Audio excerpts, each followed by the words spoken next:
लग्न झाल्यावर तेवढं लहान असताना तुम्हाला स्वयंपाक वगैरे येत नव्हतं, मग तुम्ही स्वयंपाक कसं शिकल्या? सासरा शिकिला स्वयंपाक. सासऱ्याने शिकवला, सासूने नाही शिकवलं? ते दुपण होलाला म्हणून दुसरे आलेले म्हणजे लोक सगळे लोक गॅस वापरले, तर तुम्ही काय गॅस वापरत नाही म्हणलं. तर मग तेव्हा गॅस आणले. वर्षभर तर मी भिवून दुरून असं लायटर दाबत होतो. ते जाळ लागते म्हणजे. तुमच्या टाइमला किती रुपयाला मिळत होतं भाजीपाला? 1 रुपयाला किलो. 1 रुपयाला? आता तुम्ही ते हॉटेलमध्ये दुकानामधून आणते काय की गोल गोल काय म्हणते का त्याला? पास्ता. आता आम्ही शिवंगोळ्या म्हणून घरी करत होतो. उन्हाळ्यात बक्कळ कामाला होते. बोटव्या करा, नकुल्या करा, काय की गोळ बोटव्या करा. तवा बोटव्या आम्ही असं हातानंच करत होते. आता मिशनी निघालीत. जात्यावर दाणे गहू दळायचे. ओले गहू करून जात्यावर दळायचं, पीठ नीटनेटकं करायचं. सकाळी उठले की स्वयंपाक झालं, जेवण झालं की त्याचे पीठ चुरून बोटव्या करायचं. पाट्यावर घासून, कोणी हातावर घासून, कोणी घागरीवर घासून. माझ्या तेलीत चव होतं, आताच्या तेलीत चव नाही. तुमच्या घरी कोणते कोणते तेल वापरायचे भाजी बनवायला? कशाला? आता हेच करडीचं तेल घना धरून आणतो त्या घरी. आम्ही 4 भांडे. 4 भांडे आणले की वर्षभर जायचं. प्रत्येक गोष्टीला फवारणी आहे. आम्ही लहानपणी नाही, मला कळजोकर, मला लेकरं होजोकर तुरीला फवारणी नव्हती, मुगाला फवारणी नव्हती. आता मुगाला तुरीला मोड निघाल्यापासूनच फवारणी आहे. मग ते फवारणीमुळे बी त्या डाळीला काय होलं? पहिली उडदाची डाळ शिजल्याने वास येत होती. म्हणजे बाया काय म्हणतो, ते आज उडदाची डाळ केलीच बाई, भाजी वाढ म्हणून येत होती. आता कोणाला वास चाललंय का? तेव्हाचे लोक शेतातलं बिना केमिकलचं खात होते म्हणून एवढे वर्ष जगलेत. शेतातलं बिना केमिकलचं फक्त फवारणी म्हणून त्याला माहीतच नव्हती. मी बघल्यापासून ज्वारीला फवारणी केली, नाही तर आता फवारण्या करायला ज्वारीला सुद्धा. आणि ज्वारीला रोग कसं येते ते आम्हाला माहीतच नव्हतं. पहिले कोणती तर म्हातारी म्हणत नव्हती माझा गुडघा दुखलाय म्हणून. आता कसले लेकर बाई माझा गुडघा दुखलाय म्हणून. कॅन्सर बिमारी, TB बिमारी आमच्या ऐकण्यात तर नव्हतंच. आता अशा ते 2-3-4 वर्षापासून लय झालं. तिला कॅन्सर झालं माय, तिला TB झाली माय, हार्ट अटॅक तर लय होईल. आता ते हार्ट अटॅक तर 1000 लोकात एकाला कोणाला येत होतं की आता कसल्या बी माणसाला येऊ लागलं. भारत हा विविधतेने नटलेला देश आहे. भारतातील प्रत्येक राज्यातील प्रत्येक शहरात, अगदी प्रत्येक जिल्ह्यात, गावात वेगवेगळी खाद्यसंस्कृती फॉलो केली जाते.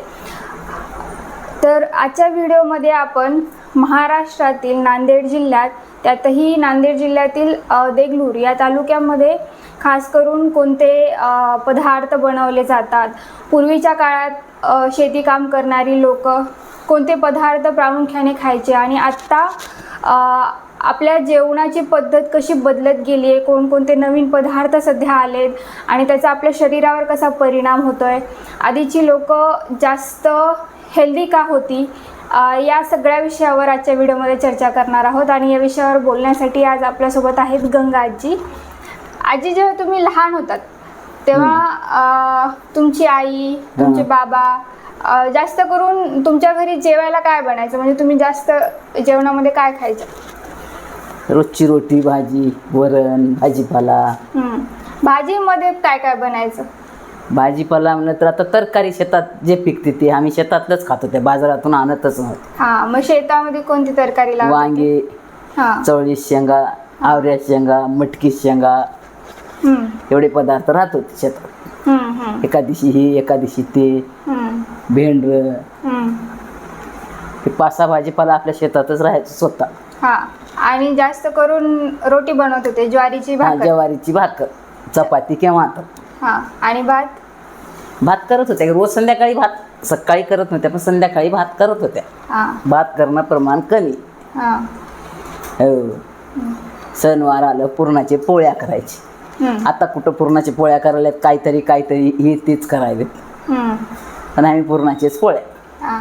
म्हणजे आधीची लोक जास्त करून भाकरी आणि पालेभाज्या खायचे जे शेतामध्ये पिकवलेलं असायचं. शेतात आता आपल्या स्वतःच्या शेतातच पिकत होतं ते सगळं. पालेभाजी बी शेतातच होत होती. तुम्हाला भाऊ बहिणी किती? आम्ही 2 बहिणी 2 भाऊ होत्या. मग त्या टाइमला तुमचे पप्पा फक्त शेतीच करायचे? पप्पा शेती काम करत होते, असले घरं बांधायचं काम करत होते. गवंडी काम म्हणते, तेव्हा गवंडी काम म्हणत होते. आता मिस्त्री लोक म्हणायले. मग तुम्हाला चौघांना व्यवस्थित 2 टाइमचं जेवण मिळायचं? 3 टाइमचं जेवण. बर. चांगले चांगले. हा. मग अधून मधून म्हणजे तुमच्या घरी फक्त शाकाहारच करायचे का मांसाहार पण चालत होतं म्हणजे केव्हा अंडी, केव्हा करत चिकन? होते. अंडे चिकन कमी, फक्त मटण हेच करायचं. बर. तुमचं लग्न साधारण कोणत्या वर्षी झालं? तुमचं वय काय होतं बाबा तेव्हा? बाबा मी 9 वर्षाची होती मग लग्नात. बापरे, खूप लहान होत्या. हां 9 वर्षाची. हा, मग लग्न झाल्यावर तेवढं लहान असताना तुम्हाला स्वयंपाक वगैरे येत नव्हतं, मग तुम्ही स्वयंपाक कसं शिकल्या? सासरा शिकला स्वयंपाक. सासऱ्याने शिकवला, सासूने नाही शिकवलं? नाही, सासरा जवळ बसून पीठ असं चुरावं म्हणा, असं करावं वाटी म्हणा, हा. असं हातावरच करावं लागतं. तेव्हा भाकरे थापटून कुठं करत होते. हा आत्ता निघाले थापटून भाकरी. हा, मग तुम्ही हातावर भाकरी करायचं? हा. तेवढी मोठी भाकर हातावर करायची? येत होती. बर. आत्ता पण येते, पण आता थोडं जाड येते म्हणून खायनात म्हणून सनी थापटून करायचं. हा, आणि मग तेव्हा सगळा स्वयंपाक चुलीवरच बनायचा? चुलीवर चूलच होती बेटा. आता तू जन्मले तेव्हा आम्हाला गॅस आला. ते धुपण होलालं म्हणून दुसरे आलेले म्हणजे लोक सगळे लोक गॅस वापरले, तर तुम्ही काय गॅस वापरत नाही म्हणलं. तर मग तेव्हा गॅस आणले. वर्षभर तर मी भिवून दुरून असं लायटर दाबत होतो. हा ते जाळ लागते म्हणजे. हा, पण आताच्या जर बायांना चुलीवर स्वयंपाक करायला लावलं तर त्यांना चूल पेटवता येत नाही, धूर होते. मग तुम्ही कसं करत होत्या? आम्ही करत होते. आता आम्हाला येत होतं, करत होते. बर. आता आम्हाला लहानपणापासून चूलच होती ना. कळाल्यापासून आम्हाला चूलच. आमची आई चुलीवरच करत होती, सासू चुलीवरच करत होती. आता आम्हाला चूलच.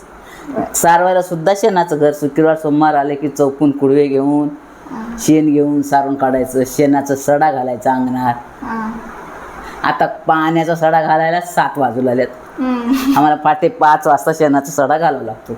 हा, मग तेव्हा तुम्ही चूल वगैरे पेटवायला सरपंच सोबत गौऱ्या वगैरे बनवायचा का शेणाच्या? शेणाची गौऱ्या बनित होत्या. शेणात आपल्या धुऱ्याच्या कडानं पडलेली गौऱ्या वेचून आणत होत्या, जमा करत होत्या. असं पोते भरून तुळेवर ठेवत होत्या. तुळे खाली जागा नसली म्हणजे वरती. हा. हा हा हा. आता तसं कोण फुलाले? हा, ते तर आता कोण गौऱ्या बनवतच नाही, ते फक्त होळीच्या वेळीच आणतात. ही होळीच्या वेळी मागूनच आणतात. माझे लाकडं देऊ लागल्यात, कोणी पैसे देऊ लागल्यात, कोणी लाकडं देऊ लागल्यात. असलं आहे. तेव्हा गौऱ्या होळीला सुद्धा असं ढिगारा जमा करत होती गौऱ्या, चोर चोर म्हणून पोरं. आता चोरून न्यायला गौऱ्याच कोणी लावणार चालेल. बैल राहत होते. आता सासरवाडीत आऊत होतं, माहेरात आऊत होतं. आता आमच्या माहेरात 3 बापाजवळ 3 आवतं. बर. हनुमान जयंती आली की 3 बी असं गाडीला देऊन त्याला पताक्या लावून बैलाला झूल घालून जात होते याला मारुती मंदिरला. आता कोणचं नाही, झूल बी नाही, बैल बी नाही. तेव्हा झुली घालत होती. आता पोळ्याला सुद्धा झुली घालून फिरून आणत होते. आता पोळ्याला बैल दिसू लागलेत का? नाही, ते तर नाहीच. मग लग्न झाल्यानंतर तुमच्या सासरवाडीत तुम्ही काय काय स्वयंपाक बनवायचा? तुमच्या सासूबाई काय काय जेवायला बनवायचे? आता कोणीतरी 1-2च करायचीच. रोटी भाजी भात, जेवण किंवा घट भाजी, भाजीपालाच. आणि जर समजा कधी भाजीपाला नसेल तर मग भाजी काय बनायची अशा वेळी? वरणच करायचं, फक्त वरणच करायचं. आंबड्याची भाजी, हरभऱ्याची भाजी आवडीनं करायचं. तेच दिवसभर खात होते आम्ही, रात्रीपर्यंत तेच खावा. आता सकाळी केले की संध्याकाळी कोण खाय नसेल. ते सकाळचं दुपारी खात नाहीत. आता तुम्ही बोलताना म्हणाले की हरभऱ्याची भाजी करायची, तर आपल्या नांदेड जिल्ह्यामध्ये हरभऱ्याची भाजी उन्हाळ्यात येते आणि मग ते भाजी खुडून आणल्यानंतर त्याला वाळू घालतात, ठेवते आणि मग तसं भाजी करतात. तर तसं का करतात? म्हणजे आता वल्ल भेटत नाही म्हणून वाळलेले करायचं. जे आता वल्ल केव्हा भेटते? दिवाळी झाल्यावर पेरलं तेव्हाच वल्ल भेटते. मग त्याला ढाळे लागले की आता आपण कुडत नाही, मग आता राहत नाही म्हणून वाळू घालून ठेवायचं. आणि मग हरभऱ्याची भाजी जर आपण बघितलं तर देगलूरमध्ये पोचमाचा सण असो, काही मोठं सण राहिले की मग हरभऱ्याच्या भाजीचं नैवेद्य दाखवते. तर तेच भाजीचं नैवेद्य कसं काय करतात? हिरवी भाजी म्हणून नंतर भेटणार ना बेटा भाजीपाले हिरवे. आता एवढे पालक ते हे केव्हा बी, पहिले येत नव्हते पालक ते केव्हा बी, सीझनमध्येच राहावं. आता दुनियाचं भाजीपाला म्हणजे मायची काव, बाप बी काव, मी बी काव, पण आता काय करावं? आता नाहीच आपल्याजवळ. म्हणजे तर बिना पावसाचंच पिकत होतं आमच्याजवळ. आता पाऊस पडला तरच पिकू आले. लांब लांब काकड्या, दोडके थोडी लागत नव्हती शेतात लावले की. आता भाजीपाला बी असा महाग झाला की त्या भाजीपाल्याचा काय पत्ताच राहिला नाही. तुमच्या टाइमला किती रुपयाला मिळत होतं भाजीपाला? एक दुरडीभर 10 रुपयाला गुत्ता. अगो, भेंडी, बटाटे. ते बटाटे राहत नव्हते आमच्याजवळ, फक्त भेंडी, शेंगा, हे सगळे आवऱ्या शेंगा, ते वांगे. मग तुम्ही बाजारात किती रुपयाला विकायचा 1 किलो दर? किलो 1 रुपयाला किलो.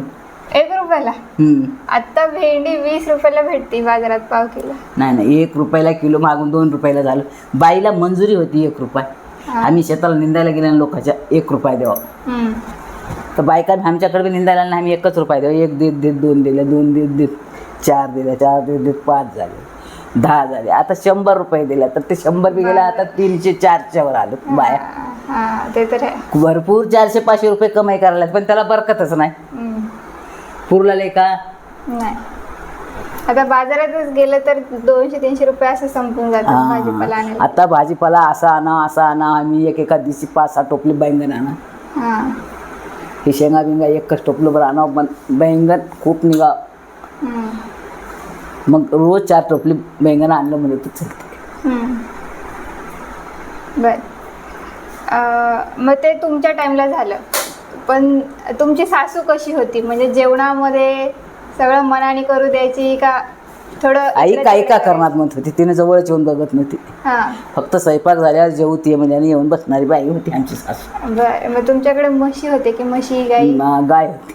अच्छा. मग गाई होती, बैल होते. दुधापासून जे पदार्थ बनतात ते तुमच्या रोजच्या जेवणात असायचे का? दूध, दही, ताक सगळंच. मग आता तुम्ही तेव्हापासून बघितले, म्हणजे तुम्ही लहान असताना तुम्ही शेतात स्वतः सगळं भाजीपाला पिकवायचा, तेच घरी खायच्या.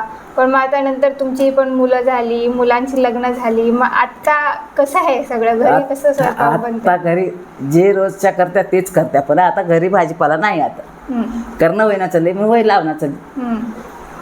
आता ते तेव्हा होतं तसं होत होतं, भरपूर करत होत्या. आताची पुरी काम कुठं करायला? आता बाजारात स्वतः एकटी जाऊन करतो म्हणल्यासारखं आहे का? एका दिवशी 4 बाऱ्या येत होतो शेतावरून घरला मी, पण आता कोणी येऊ लागले? ते तर 1 बाऱ्या यायला कटाळा करतात. आता आपल्या मंगल कार्यालयापासून रोज मी 4-5 खेपा करत होतो. चुलीसाठी लाकडं तोडून आण, गौऱ्या हेचून आण, काही कर. 16 सोमवारचं व्रत केलं तर मी असं रानावर पडलेले गोऱ्या म्हणून 3 पोते जमा केलं. रानाच्या गौऱ्यावरच मलिदा करावं म्हणलं. मलिदा काय राहते? गव्हापासूनच तयार होते ना.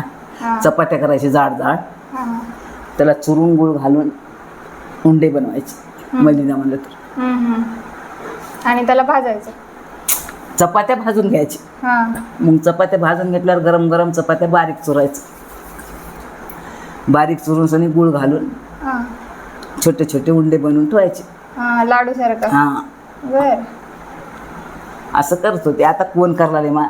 आता आम्ही 5 चिटव्याचं केलं, पण आता 5 पावाचं करायचं आहे. 5 गिलास घेऊन पीठ मोजून कोण करावं ते? नाही, मलिदा कुठं करते आता? मला तर माहितीच नाही मलिदा काय राहते. आता आम्ही करत होते की. मग तेव्हा मलिदासारखं अजून कोणते पदार्थ बनत होते जे आता बनणं कमी झाले थोडं?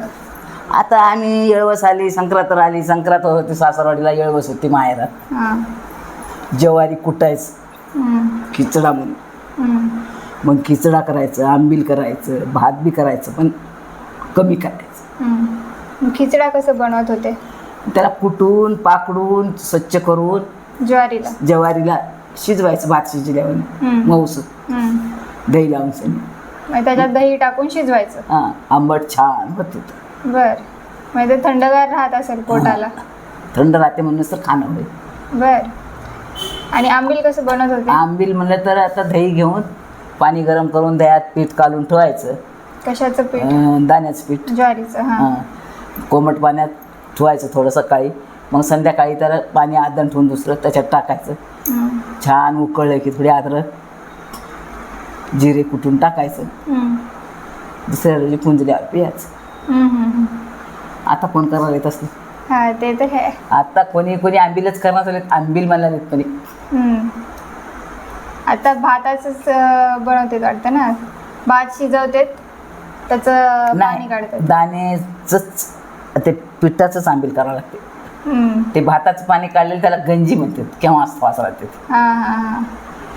तेव्हा गंजी म्हणलं तर मी आपल्या घरामध्ये नव्या जुन्या घरामध्ये ते टाकलेलं ते मुसलमानचे की नाही वाट बघत होते हे भात कवा करतात केव्हा गंजी देतात. आता आमचं खटलं होतं शरबत तांदूळ उठवायचं मग एवढं पातेल्यात काढायचं मग थोडं एवढं भात टाकून दिले की वाटी वाटी पीठ दे नाही गेले की तू माझं खाना नाही पकाय की आजी म्हणतोस तू. आता कोण वाट बघलं.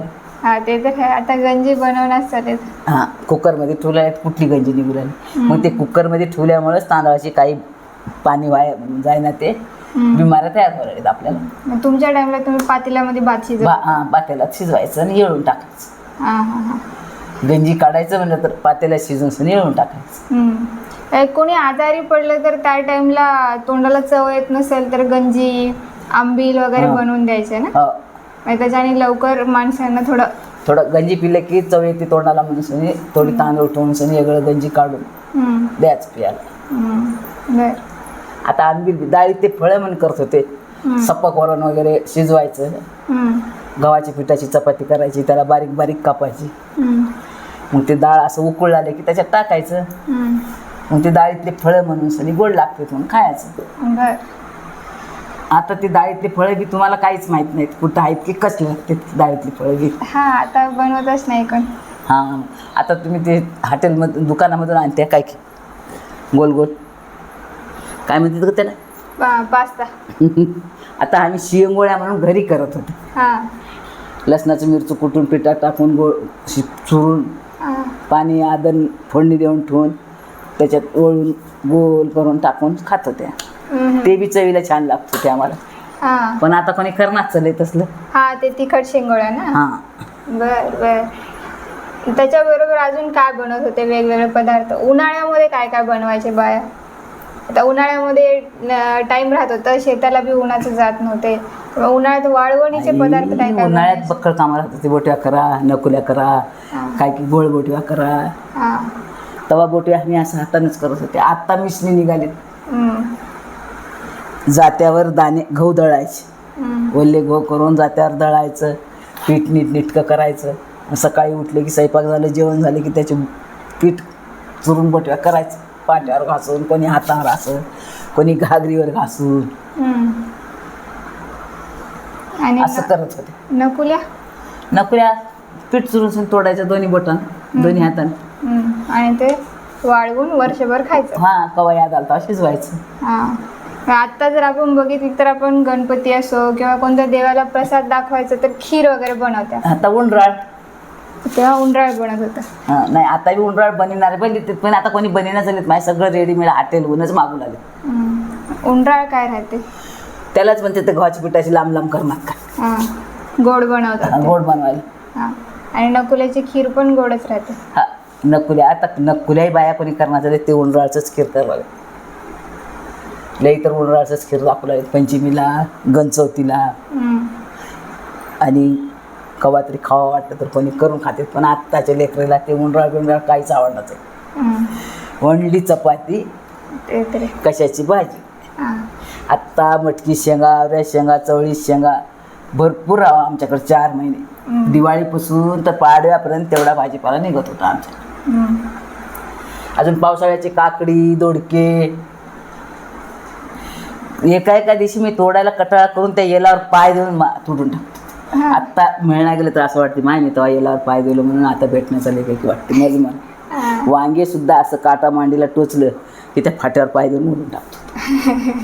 तोडून कट्टाळ येत होतं मला बाई येतं काय करू. कट्टाळ यावं पण तोडावंच लागत होतं. एका दिवशी कवा माय आपलं कृष्ण जन्मल तवा 16 टोपले काकडी 16 टोपले दोडके. बापरे. नौकरदार परकरदा ते एक बाई डाळ करायला ती परवा तिनं चौघं उचलून आणण्यातच फक्त मी तोडून त्या पाण्यातून देऊन असं धुऱ्यावर ठेवायचं टोपले भरून घेण्यासाठी. तर मी दिवसभर किती टोपले तोडलो मोजलो. 16 टोपले काकडी 16 टोपले दोडकी. पण तेव्हा फ्रीज वगैरे राहत नव्हतं मग तेवढे भाजीपाला तुम्ही एकूणच टाकायचं कसं बनतं तसं.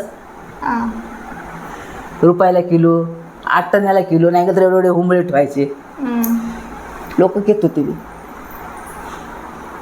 आत्ता भाजीपाला असा झालाय की दुक्कळ झाले भाजीपाला, तसं निघण्यात आले. माझ्या भाजीपाला भरपूर येऊ राहिले बाजारात, पण थोडं आता शेतवाली बाया मला आता जायलाच नाही. बाजारात गेलं तर मला म्हणत होते काय माय कुठे गेले की आपले काय माय कुठे गेले की म्हणजे ये बांकायला असतील ती अक्कानू गंपल एकड बेले गाणपेड अंकायला ते माशांना बी लागायचे. नु पेट्ट कशा लोकांना माशांनाही लागायचे ते गाणपेड. म्हणजे नंतर आमच्या शेतात दुर्डीवर निघण्या गेले. तू तर लावण्या गेली होईना चले म्हणून लांब आहे म्हणून, पण आमच्याजवळ होईनाच. आता खरंच शेतात वांगे थोडता कट्टाळ येतो तेव्हा तेवढे राहत होते. हां काय आता या भीतीपासून त्या भीतीपाशी गेले की दुर्डी भरा असं तर लागा. तेव्हा मागे चोरी झाली नंतर माझी माया जाऊन शेंगा तोडला ती. नंतर 2 माणसं तिकडून निघाले आपल्या खाल्ल्या शेत. आमचं शेत खाल्ल्या बाजूला होतं, मग माईचं शेत वरल्या बाजूला होतं. त्या खाल्लाकडून आली, मग हिच्या टोपल्यापाशी आली, बघली. हिने एक भाकर नेली होती, थोडी घट्ट भाजी नेली होती. कपडा सोडून बघले, चरवीला उडून बघले, चमूनं पाणी घेतले, पिले. मग ते रोटी घेऊन माणसे अर्ध घेऊन थोडं भाजी टाकून घेऊन वाटी तिथं टाकून घेऊन खात निघून. तिने फक्त असं त्या कुपाटीतून बघली तोडता. पण कार बापू माझी भाकरी घालायला म्हणजे नाही. नंतर एका बाईला मारले होते म्हणून कळालं तर म्हणून हिनं बोलली नाही त्याला. जाऊ दे म्हणजे खाऊ दे भाकर, म्हणजे देख कसं भेटतो असलं घेऊन यायची ती दुपारची भाकर. मग मी गेलो 10-11 वाजता शेताला. बसली ती झाडाखाली. काय झालं झाडाखाली बसली, काय नाही म्हणजे. मग वाटी दिवलेली नव्हती म्हणून मी म्हणलो कसं काय वाटी दिवलं नाहीस, जेवलीस की नाही. जेवलो म्हणून हळू बोलली. काय झालं हळू बोलालीस. आई माय 2 माणसं तुझ्या शेतातून आले, तिकडून इकडे गेलेत. जाता म्हणजे टोपल्याहून कपडा काढून बघून माणसे एक चमोगर पाणी पिले चरवीतले घेऊन. मग पुन्हा ती भाकर माणसे हळदी घेऊन थोडी भाजी टाकून घेऊन वर गेलेत. तर मी आता त्याला बोललोच नाही. मग मी म्हणलो भाकर आणणार तुझी आता. रोज दुपारी घेऊन जात होते तुम्ही. नंतर मी 10 वाजता जात होतो, तिने सकाळी लवकर जात होती तोडतो म्हणून. असं होतं. आता कामं बी कोण करायला माहीतच. ते तर आहे. मग आता हे भाजीपाला वगैरे सगळं झालं, पण तेव्हा पण भाजी बनवायला तेल तर लागतच होतं. आता पण लागते ते लागते, पण तवाच्या तेलीत चव होतं, आताच्या तेलीत चव नाही. तुमच्या घरी कोणते कोणते तेल वापरायचे भाजी बनवायला? कशाला आता हेच करडीचं तेल घना धरून आणतात त्या घरी. आम्ही 4 भांडे. 4 भांडे आणले की वर्षभर जायचं. असं बाजारचं तेल चालत नाही ते. तेव्हा कसं होतं तेल पॅकेट 1 किलो? आता ते कसं होतं की काय आम्ही विकत आणतच नव्हते म्हणाले काय. 4 भांडे भरायचे मोठे शेतातच करडी काढायची आणि तेल करून खंडीभर करडी झाले की अर्धे विकायचे, अर्धे दुरुस्त करून सगळी मिलला नेऊन तेल काढून आणायचं. असं होतं. तेच तेल वापरायचं. तेच तेल वापरायचं. आता तुमची सुनबाई स्वयंपाकात कोणतं तेल वापरतात? आता हेच करडीचं केव्हा सोयाबीनचं. मग आता तेल एवढं महाग झालंय तर महाग झाले, पण खावाच लागते. पोट बसणार आहे. ते तर आहे. सगळंच महाग झाले बेटा. आता तेव्हा रुपयाला पायलीवर दाणे देत होते, तर आता आहेत का रुपयाला पायलीवर दाणे? बाया शेताला निंदायला आले ना, आमची माया असं पायलीवर दाणे दिल्यावर अजून असं वजन टाकत होतं. तर बाया मंजुरी बोली करून येतच नव्हती. हिच्याकडे गेल्यावर जास्त भेटते आपल्याला माणसं. आणि असं तुझं माझं म्हणून वाट बघत नव्हते. आता एकाला शेतं लागून होते, एकूण एकाच्या शेतात थोडे दिवस असते काही, थोडे दिवस ऐकले का थोडं कोणतं काढून निघते. 10 बायाचं म्हणले की एवढं रान होते, आज का करते चला असं म्हणत होते. आता म्हणतात की आई तिच्या शेतातली बाया त्याच्या शेतात कशाला काम करा म्हणते. ते तर आहे. मंजुरी का तिने देणार आहे की असं बोलते. आता आम्ही ते विचारच करत नव्हत्या. कवा भावाच्या केल्या काय, कवा बहिणीच्या केल्या काहीतरी होते गड्या माणसं दोघाच. कवा माझ्या शेतात लवकर झालं तर त्याच्या शेतात करा, कवा त्याच्या शेतात लवकर झालं की माझ्या शेतात करा. आताचे जे लहान लहान लेकरं आहेत त्यांना लहानपणापासूनच पिझ्झा खा, वडापाव खा, पास्ता खा असल्या गोष्टी खायची सवय लागली. तेव्हाचे लहान मुलं ते खात नव्हते. मग त्याचा आता काय परिणाम होऊ लागले लहान लेकरांच्या शरीरावर? हेच असे काही दुखणे होऊ देऊ नये खरं तर तसलं, असं आमचं म्हणणं आहे. पण लेकरं ऐकल तरच. ते तर आहे. आता तुम्हाला किती मुलं आहेत? मला 3 मुली एकच मुलगा. हां, माझे तुमचे मुलं जेव्हा लहान होते तेव्हा त्यांना तुम्ही काय काय खायला देत होत्या? हेच रोजची रोटी भाजी रोटी भाजी कवा तर खाल्ल्यानं लाया, दुसरं आम्ही काहीच करत नव्हतो.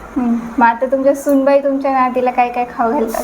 काय खावडते हेच करते, रोटी भाजी करते किंवा तरी काहीतरी गोडधाड म्हणलं तर हेच कवा बोट्या केली, हां. कवा चपाती केली. हं. जास्त तर लेकरीला चपातीच आवडली, आताच्या दाण्याची भाकर आवडच नसेल. हां, ते पहिले आम्ही दाण्याची भाकरच खाऊन राहत होतो. आणि आत्ता प्रत्येक गोष्टीला फवारणी आहे. आम्ही लहानपणी नाही, मला कळजोकर, मला लेकरं होजोकर तुरीला फवारणी नव्हती, मुगाला फवारणी नव्हती. आता मुगाला तुरीला मूळ निघाल्यापासूनच फवारणी आहे. मग ते फवारणी मुळे बी त्या डाळीला काय होईल. पहिली उडदाची डाळ शिजल्याने वास येत होती, म्हणजे बाया काय म्हणतो ते आज उडदाची डाळ केलीच बाई, भाजी वाढ म्हणून येत होती. आता कोणाला वास चाललाय का? एक बाई माझ्या बाजूला किरायनं होती, तर आंबड्याची भाजी केली बराबर येत होती गेला असं म्हणून, तू आज आंबड्याची भाजी केलीस मला वाढावंच लागते. जाट कोण म्हणले तुला आंबड्याची भाजी, मला वास आले बाई, तू तसं म्हणूच नको म्हणतो. बर, तेव्हा एवढं चांगलं राहत होतं भाजी. हां, आता कशाचं बी वास नाही पास नाही, आणि आंबड्याची भाजी तर शिजणार सगळी मळ्यातलं असल्यामुळं. आता तेव्हा आंबड्याची भाजी शेतातली राहत होती, आम्हाला भरपूर किती बी शेतातलं भाजीपाला आणून माहीत आहे. आता हे पाव किलो आणून करायचं म्हणजे की नको वाटतं. तेव्हाचे लोक शेतातलं बिना केमिकलचं खात होते म्हणून एवढे वर्ष जगलेत. शेतातलं बिना केमिकलचं फक्त फवारणी म्हणून त्याला माहीतच नव्हती. मी बघल्यापासून ज्वारीला फवारणी केली नाही, तर आता फवारण्या करायला ज्वारीला सुद्धा. आणि ज्वारीला रोग कसं येते ते आम्हाला माहीतच नव्हतं. साळीला ज्वारीला कव्वा तर ते तुरीला किडा लय झाल्या ना फवारणी करत होते. मुगा उडदाला तर नव्हतंच, पण थोडी पिकत होतं. आता फवारण्या करून लई पिकू लागलेत, लई पिकू लागल्यात, लई पैसा येऊ, पण त्या पैशालाही बरकत नाही, खाणाऱ्यालाही बरकत नाही, त्याच्या शरीरालाही चांगलं नाही. हे दुखलं ते दुखलं. पहिले कोणती तर म्हातारी म्हणत नव्हती माझा गुडघा दुखलाय म्हणून, आता कसले लेकर बाई माझा गुडघा दुखला लागून मला. आता हे कॅन्सर बिमारी, TB बिमारी आमच्या ऐकण्यात तर नव्हतंच. आता अशा ते 2-3-4 वर्षापासून लय झालं. तिला कॅन्सर झालं माय, तिला TB झाली माय, हार्ट अटॅक तर लय. आता ते हार्ट अटॅक तर 1000 लोकात एकाला कोणाला येत होतं, की आता कसल्या बी माणसाला येऊ लागले. ते पैसा लई बघलं की चेती म्हणत होती. आता पैसा नाही कैसा नाही, भिकाऱ्याला बी येऊ लागले हार्ट अटॅक, लहान लेकरांना सुद्धा येऊ लागले. मग तेच लहान लेकराला येऊ लागले. पॅरालिस सुद्धा पहिली असं जास्त होत नव्हतं. आता कोणाला बाईला तर पॅरालिस झालेले आम्हाला माहीतच नव्हतं, तर आता बाईला सुद्धा येऊ लागले. तेव्हा गडेलाच कोणाला तर 1000मध्ये एकाला येत होतं. तर आता काय 2 घरं ओलांडले पलीकडल्या घरी 1000च. रोजच्या जेवणातली रोटी भाजी जर सोडलं, भात वगैरे सोडलं, तर आता कसं थोडं आंबट चिंबट किंवा जिभेला चव लागा म्हणून बाजारातून कैरीचं लोणचं, लिंबाचं लोणचं आम्ही घरीच करत होत्या. कैरीचं लोणचं, लिंबाचं लोणचं घरीच, लिंबा आणाव कराव. कैऱ्या बी वर्षाची लोणचं करून ठेवत होत्या, मोठ्या डेऱ्यात केलं की वर्षभर जायचं. अजून कोणी आई बाई मागायला तिला वाटीवर द्यायचं. आता कैऱ्या बाजारात महाग झाल्यात.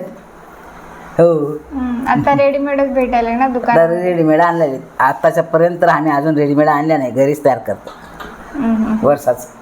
बरं, अन्नाला आणलेले असतील, पण आम्ही अजून रेडीमेड आणल्या नाही. कवा तर लिंबाचं आणते, आंब्याचं नाहीच. आंब्याचं लोणचं घरीच तयार करते. बरं, आपल्या नांदेड जिल्ह्यामध्ये तसं सगळेच सण आपण साजरे करतो, दिवाळी, दसरा, गणपती सगळेच. पण वेळ अमावस्या आणि संक्रांती हे आपल्या जिल्ह्यातून सगळ्यांना माहीत झालेले सण आहेत. तर आपल्या इकडं आधी किंवा आत्ता पण वेळ अमावस्याला आणि संक्रांतीला देवासाठी काय काय नैवेद्य दाखवलं जायचं, स्वयंपाक काय काय बनवलं जायचं? येळवशीला छोटे छोटे कानोले करायचे. कानोले म्हणतात ते गव्हाच्या पिठाचे करायचे, मध्ये गुळ घालून. मग दिवा लावायला दिवे करायचे पिठाचेच. मग आता ते आंबील, गोड भात, सपक भात एवढेच बनवले. आता ते खिचडा करणं चालेल, फक्त आंबील करला. खिचडा ज्वारी कोण कुटावं म्हणून करणं चालेल. पोळ्या करतात, कोणी शेंगदाण्याचे करतात, कोणी तिळाचे करतात.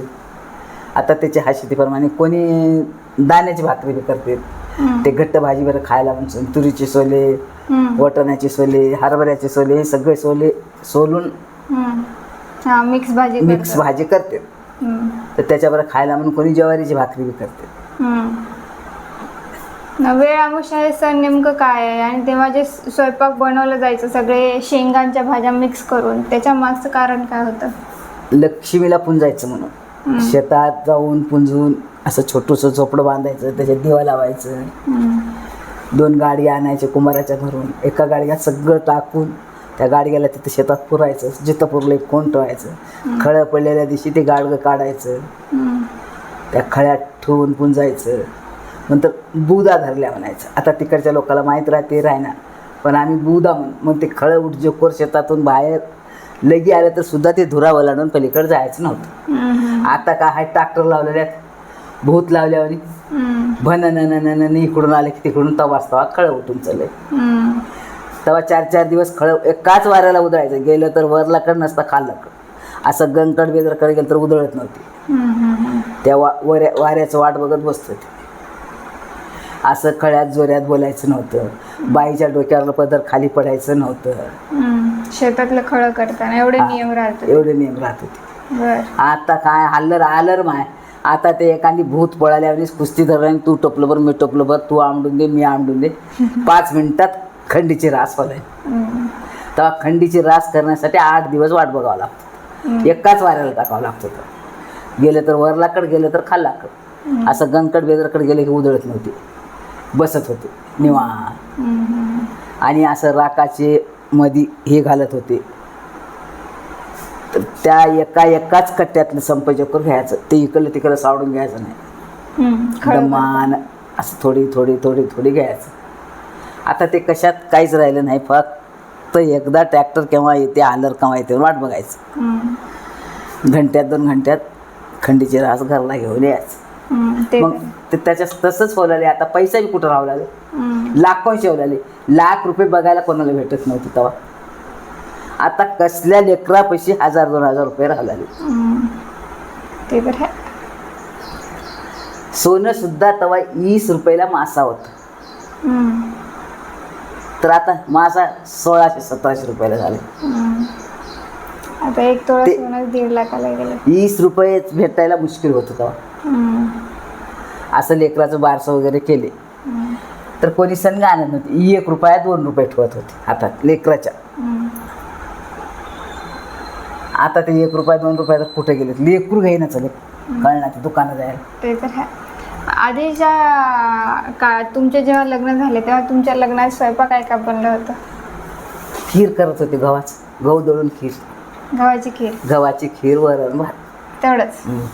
बरं. आणि मग नंतर आता तुम्ही बघितल्या तेव्हापासून आतापर्यंत लग्नात कसं स्वयंपाक बनवण्याचे पदार्थ कसे पदार्थ बदलले ना. कोणी बुंदी केलं, कोणी बालुशाही केलं, कोणी जिरा राईस म्हणून केलं, कोणी नुसतं राईस केलं. ते जिरा राईस तर 2 पदार्थ राहणारच होते.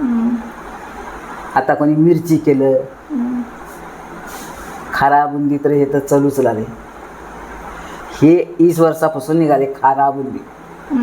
पहिले खीरच, गहू दळायचं, गुळ घालायचं, आदन ठेवायचं, शिजवायचं आणि वरण भात एवढंच मध्ये लग्न. एवढ्यामध्येच लग्न. मग एका दिवशी वरण भात खीर, एका दिवशी वड्याची भाजी भाकरी,